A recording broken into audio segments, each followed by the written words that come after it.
Alright, okay, now we're going to introduce the B-01 system to everyone. First, we'll talk about its first mode, which is the interval timing mode. Let me briefly introduce its hardware components. This is its starting point laser sensor. This is its corresponding reflector. Together, these make up a set of laser gates.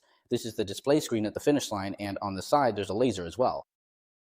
Then, the laser will be emitted onto the corresponding reflector. First, let's plug in the power supply. We're using a USB port to power this display screen with a power bank, so let's plug it in. It'll start up, and once it's on, you'll see a 1 here, which means it's in mode 1, our current interval mode. There's also a mode 2, which we'll introduce later. First, this system has a reset button on the side of the screen. Just press the reset button lightly.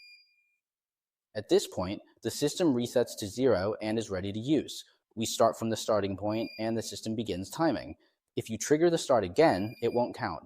When the athlete reaches the finish line, the system stops timing as soon as it's triggered.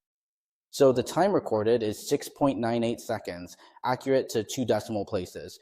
If it is triggered again, it will automatically reset to 0 and I can start over without having to press the reset button every time. Of course, if this system, if it goes over 1 minute, let's take a look.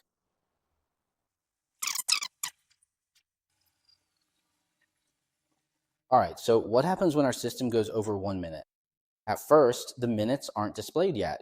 We can see that it's still showing seconds here, but we can trigger it to stop for a moment. After stopping, we can see there's a switch. An F appears with a 1 after it. This means 1 minute. The result, 10.16 here, actually means 1 minute, 10.16 seconds. 1 minute, 10.16 seconds. Here, the F and the 1 represent the 1 minute interface. It will switch to display 1, 10.16. That's how it works. If we need to restart at this point, it can still be restarted. Stop. Okay, so that's the end of our introduction to this interval mode.